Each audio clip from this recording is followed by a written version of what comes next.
Hello बच्चों, मैं आशीष झारिया स्वागत करता हूं आपका आपके अपने यूट्यूब चैनल स्टडी विथ एजे में। इसमें आज हम देखते हैं आपके जो ओलंपियाड एग्ज़ाम होने वाली है उसमें हम उसके महत्वपूर्ण जो प्रश्नोत्तर हैं, किस टाइप के प्रश्नोत्तर आएंगे, कैसे पैटर्न होगा, इन सारी चीज़ों के बारे में देखेंगे। और कुछ प्रश्न देखते हैं। आज 110 प्रश्न लेके आया हूं आपके लिए, और वो उत्तर के सहित। तो इन प्रश्नों की प्रैक्टिस ज़रूर करना आप। और ये 2023 के लिए आपका कक्षा 6वीं से 8वीं तक के विद्यार्थी और आगे के भी इसको देख सकते हैं। तो आइए देखते हैं और कुछ प्रश्नों की प्रैक्टिस करते हैं। तो आपका सबसे पहला प्रश्न है, महात्मा गांधी के निजी सचिव थे। तो इसका आंसर होगा बच्चों महादेव भाई, है ना। 4 ऑप्शन रहेंगे आपके सामने और ए नंबर का ऑप्शन इसका सही होगा। इसके बाद दूसरा प्रश्न है, खालिस्तान को गोंड समाज को शिल्पी कहा जाता है। तो इसमें आंसर होगा बच्चों बिरसा मुंडा। सबने नाम सुना है बिरसा मुंडा, तो इनको गोंड समाज का शिल्पी कहा गया है। इसके बाद अगला प्रश्न देखते हैं। प्रश्न नंबर तीसरा है, बौद्ध के प्रचार के लिए किसने अपने पुत्र महेंद्र एवं पुत्री संघमित्रा को श्रीलंका भेजा था। तो इसका उत्तर होगा बच्चों बी नंबर का सम्राट अशोक। बच्चों चैनल को सब्सक्राइब करना ताकि आपको और भी ऐसे आपके एग्जाम से महत्वपूर्ण वीडियो आपको मिल सके। मैं सारी वीडियो डालूंगा, तो चैनल को सब्सक्राइब जरूर करना। इसके बाद देखते हैं प्रश्न नंबर चौथा है, राधा का मुख कमल के समान सुंदर है। इस वाक्य में उपमेय क्या है। तो उपमेय क्या होगा, इसमें डी नंबर का आंसर होगा राधा का मुख। मतलब उपमेय यानी जो होता है किससे तुलना की जा रही है, तो किसकी तुलना की जा रही है, राधा के मुख की। तो राधा का मुख क्या होगा, उपमेय होगा। इसके बाद देखते हैं प्रश्न नंबर 5वां है आपका, सागर विश्वविद्यालय का वर्तमान नाम क्या है। तो बच्चों इसमें आएगा डी नंबर का ऑप्शन डॉक्टर हरि सिंह गौर विश्वविद्यालय सागर, ये है इसका वर्तमान नाम। इसके बाद अगला प्रश्न देखते हैं। 6वां है, गीता में कुल कितने श्लोक हैं। तो इसका उत्तर होगा बच्चों 700। कितने श्लोक हैं, 700 श्लोक हैं, याद रखिएगा आप। अगला प्रश्न है, जे पॉल वाइल्ड लाइफ कंजर्वेशन पुरस्कार मिला किसको मिला था। तो इसके उत्तर होगा सी नंबर का सलीम अली। तो ये है बच्चों आपके प्रैक्टिस, और इससे आपकी प्रैक्टिस होगी तो इसको ज़रूर से करते रहना और आपका ओलंपियाड एग्जाम बहुत अच्छा जाए, इसकी मैं कामना करता हूँ। आगे देखते हैं 8वां नंबर का प्रश्न है, लोक माता के रूप में याद किया जाता है किसको किया जाता है। तो सी नंबर का ऑप्शन होगा अहिल्या बाई को, बोलते हैं ना लोक माता अहिल्या बाई। इसके बाद अगला प्रश्न है, महेश्वर नगर बसाया था किसने बसाया था महेश्वर नगर। तो मानधाता ने बसाया था। चंद्रवर्ष चंद्रवर्ष होता है कितने दिन का। तो 354 दिन का होता है, याद रखिएगा। डी नंबर का ऑप्शन होगा 354। इसके बाद अगला प्रश्न है, गुडी का अर्थ क्या है। तो उत्तर होगा बच्चों ध्वज। ध्वज को हम गुडी कहते हैं, तो उत्तर क्या होगा इसका, ध्वज होगा। इसके बाद देखते हैं प्रश्न नंबर 12 आपका, शतावधानी व्यक्ति थे। शतावधानी व्यक्ति कौन थे, रायचंद्र भाई, जानते होंगे आप। तो ये थे शतावधानी व्यक्ति। इसके बाद अगला प्रश्न है, विहग वृंद का आशय है। तो किससे होगा, विहग यानी होता है पक्षी, तो पक्षियों के समूह से होगा विहग वृंद का। तो सी नंबर का ऑप्शन आपका सही होगा बच्चों।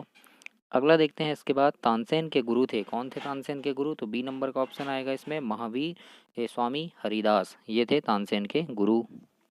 अगला नंबर देखते हैं, प्रख्यात सरोद वादक थे, कौन थे। तो सरोद वादक कौन थे, अलाउद्दीन खां थे। ए नंबर का आंसर आपका सही होगा बच्चों। ओलंपियाड एग्जाम के लिए आप अच्छी से तैयारी करना, और आपके इंग्लिश के, विज्ञान के सारे विषय के मैं आपको महत्वपूर्ण जो ऐसे प्रश्न हैं, ऐसे ही प्रश्न लेकर आऊँगा, सीरीज लेकर आऊँगा जिसकी वीडियो बनाऊँगा। तो चैनल को सब्सक्राइब कर लेना, और ये कल ही मैं इसका वीडियो लेकर आऊँगा। देखते हैं 16 नंबर का, वीर जननी पुरस्कार मिला है किसको मिला है। तो शारदा बहन को मिला है। इसके बाद अगला प्रश्न है, तुलसीदास की भक्ति खालिस्तान की है तो कौन सी है, दास भाव की है। तो आंसर याद रखना इसका दास भाव। 18 नंबर है, किस कवि का संबंध राजस्थान से था, किसका था। तो मीरा का था। सी नंबर का ऑप्शन होगा मीराबाई। इसके बाद है 19वां प्रश्न है आपका, धुआंधार जलप्रपात किस नदी में है। तो सबको पता होगा कि नर्मदा नदी में है बच्चों। अगला देखते हैं, सतपुड़ा के घने जंगल स्थित हैं कहाँ है। तो मध्य प्रदेश में है सतपुड़ा के घने जंगल। पटना शहर का पुराना नाम क्या है। तो बी नंबर का ऑप्शन होगा पाटलिपुत्र है पटना का पुराना नाम। भट्ट शब्द का आशय क्या है। तो भट्ट शब्द यानी होता है योद्धा, तो याद रखिएगा योद्धा भट्ट शब्द का आशय है। बिरसा मुंडा का संबंध किस राज्य से है। तो झारखंड से है, तो याद रखिएगा झारखंड से, सभी जानते हैं। अगला प्रश्न है, बिरसा समाज के आराध्य देव सिंह का अर्थ क्या है। तो इसका उत्तर होगा सूर्य। श्री निहाल चंद्र बिश्नोई भारत सरकार ने सम्मानित किया किससे किया था, शौर्य चक्र से किया था। राष्ट्रीय विज्ञान दिवस मनाया जाता है, कब मनाया जाता है बच्चों? 28 फरवरी को मनाते हैं, सभी को पता है, तो याद रखिएगा 28 फरवरी की डेट। राष्ट्रीय खेल दिवस कब मनाया जाता है, यानी आपके दिवस से भी प्रश्न पूछे जाएंगे, तो 29 अगस्त को मनाया जाता है। और भी दिवस आप अपने तरफ से तैयार कीजिएगा।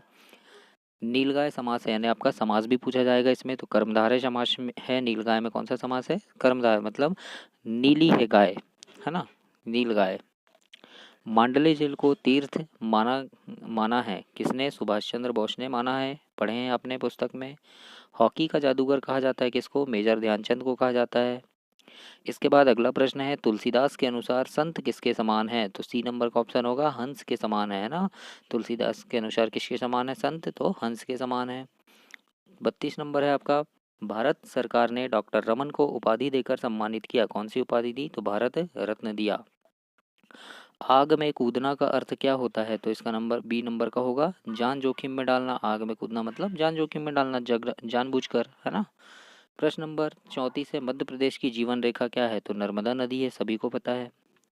हीरे की खान के लिए विश्व प्रसिद्ध है, पन्ना प्रसिद्ध है ना बच्चों, पन्ना आएगा इसका उत्तर। शिवपुरी में राष्ट्रीय उद्यान है कौन सा? माधव राष्ट्रीय उद्यान है, ये हम सभी को पता है, तो याद रखिएगा। यानी आपके राष्ट्रीय उद्यान, वन्यजीव अभ्यारण्य, इनसे भी आप प्रश्न तैयार कीजिएगा, ये आपके परीक्षा में पूछे जाएंगे। मिसाइल मैन किसे कहा जाता है? तो किसको कहा जाता है? डॉक्टर कलाम को, डॉक्टर APJ अब्दुल कलाम को कहा जाता है, पता है आपको। इसके बाद अगला प्रश्न है, नेहरू जी ने अपनी भस्म बिखेरने की इच्छा व्यक्त की थी, कहाँ पर? खेतों में, पढ़े हैं ना ये पाठ, तो खेतों में की थी।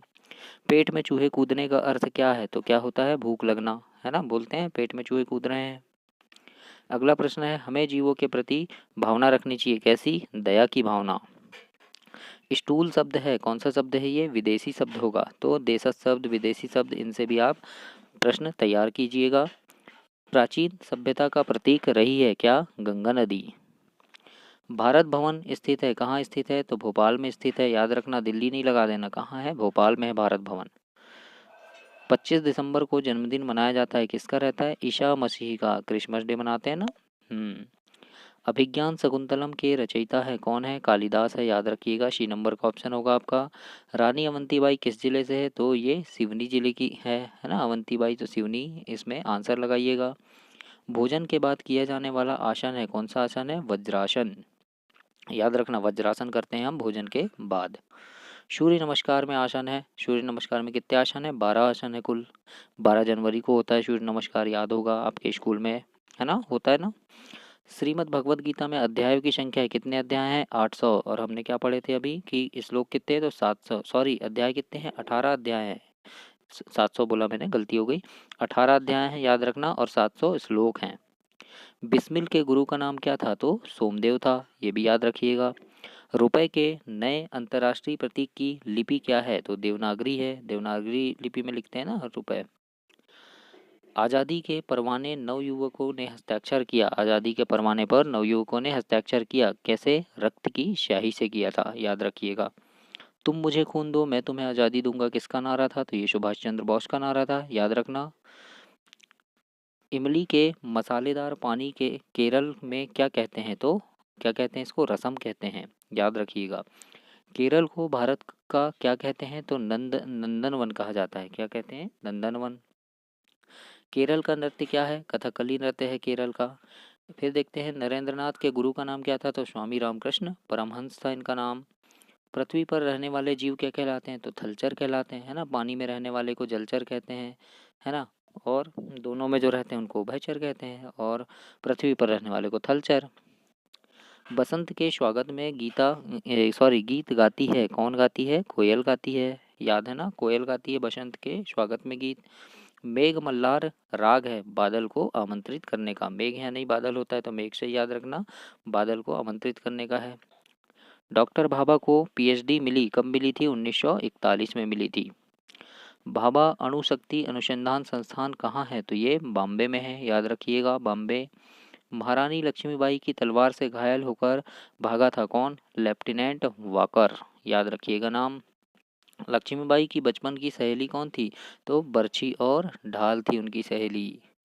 बलिदान के समय वीरांगना लक्ष्मीबाई की उम्र कितनी थी? 23 वर्ष थी मात्र, ये भी याद रखना। चादर के अनुसार पसारना चाहिए क्या? पैर पसारना चाहिए, है ना। कबीर के अनुसार कल करने वाले कार्य को करना चाहिए कब? आज ही करना चाहिए, बोलते हैं ना काल करे सो आज कर।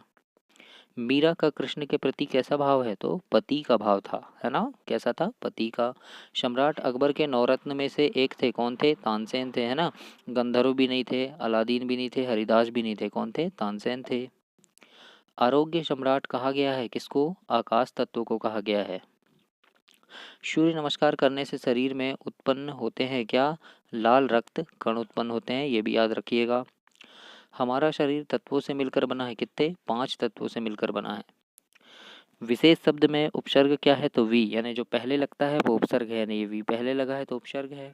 बाद में लगने वाले को प्रत्यय कहते हैं। संज्ञा सर्वनाम की विशेषता बताने वाले शब्द को क्या कहा जाता है? तो विशेषण कहते हैं, आप सभी को पता है। चीनी दार्शनिक कौन थे? तो कन्फ्यूशियस थे, कन्फ्यूशियस।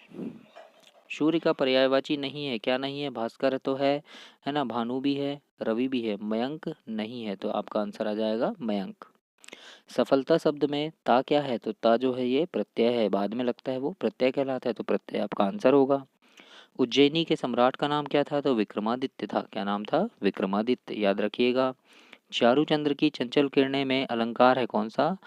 अनुप्रास अलंकार, मतलब च च च, यानी बार बार एक ही वर्ण आए, एक ही अक्षर आए तो वहाँ अनुप्रास अलंकार होता है। हर्ष का विलोम शब्द क्या होगा? तो विषाद होगा। हर्ष यानी खुशी, विषाद यानी दुख, है ना? धन का कोष भरे होने पर भी नहीं है, क्या? संतोष नहीं है, है ना? क्या नहीं है? संतोष नहीं है। अमृत का पर्यायवाची शब्द क्या होगा? तो सुधा होगा, याद रखिएगा। स्वतंत्र का विलोम क्या होगा? स्वतंत्र का विलोम होगा उल्टा, परतंत्र होगा।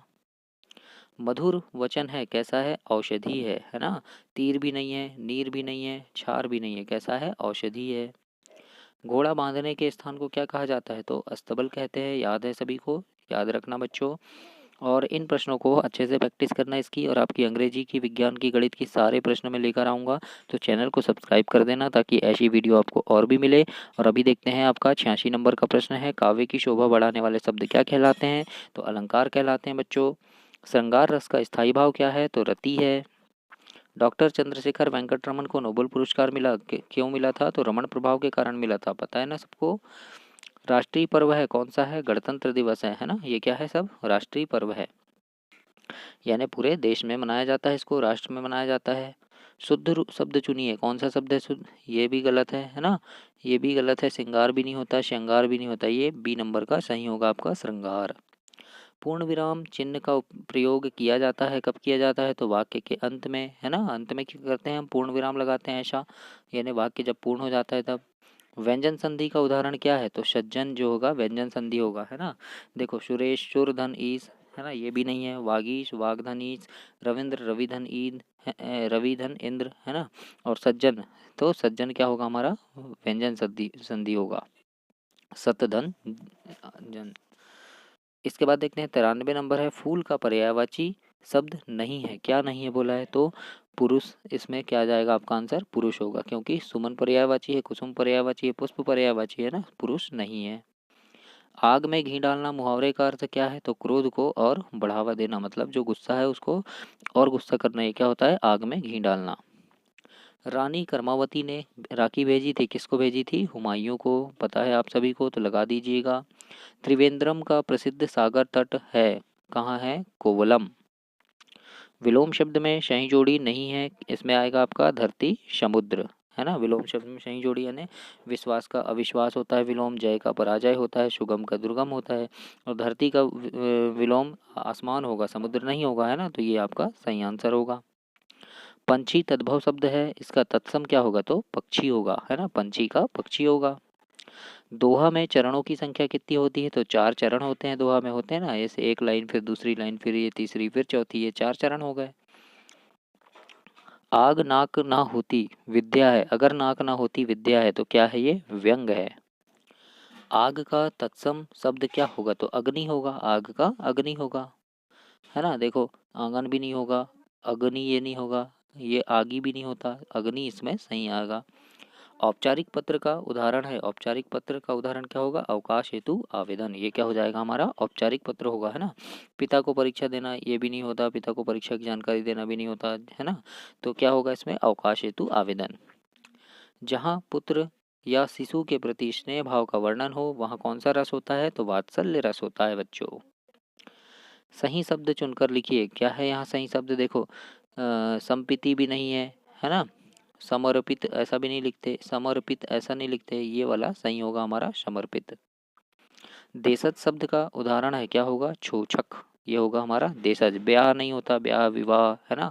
मनोवैज्ञानिक भी नहीं होता, कलर भी नहीं होता, कलर अंग्रेजी शब्द हो गया। छोछक ये क्या हो गया? देशज शब्द हो गया। जिस समास में एक पद विशेषण और दूसरा पद विशेष्य होता है उसको कौन सा समास कहते हैं? तो कर्मधारय समास कहते हैं। याद रखना बच्चों, समास की परिभाषा भी याद कर लीजिएगा आप, ये भी पूछेगा आपसे। शरीर का कोई अंग भंग हो का सही अर्थ नहीं है, तो क्या होगा? पहलवान, है ना। शरीर का कोई अंग भंग हो का सही अर्थ नहीं है, तो पहलवान इसका सही अर्थ हो जाएगा। यानी देखो, अपंग यानी कोई अंग, यानी जैसे मान लो टूटा है या कुछ है तो अपंग बोलेंगे। दिव्यांग यानी भी विकलांग, है ना, विकलांग भी। तो पहलवान क्या हो जाएगा? इसका सही उत्तर होगा। टकराने दो सिंधु हिमाचल सूर्य चंद्र अवनी अंबर से, है ना, में कौन सा रस है? तो वीर रस होगा इसमें। यानी जहाँ पे एकदम वीरता वाली बात हो, लड़ाई इस टाइप की, है ना, तो कौन सा रस होता है? वीर रस होता है। भारत के हृदय प्रदेश कहा जाता है, मध्य प्रदेश को कहते हैं, याद रखिएगा बच्चों। 16 मात्राओं वाला छंद क्या है? तो 16 मात्राओं वाला छंद क्या कहलाता है? चौपाई। इसमें कितनी मात्राएं होती है चौपाई में? 16 मात्राएं होती है। तो ये हुए आपके 110 प्रश्न पूरे कंप्लीट। तो ऐसी ही सीरीज में आपकी हर विषय की लेकर आऊँगा, तो चैनल को सब्सक्राइब करो और अपने दोस्तों तक भी शेयर करो। और परीक्षा के लिए आपको शुभकामनाएं। आप जरूर इसमें सफलता प्राप्त करेंगे। धन्यवाद।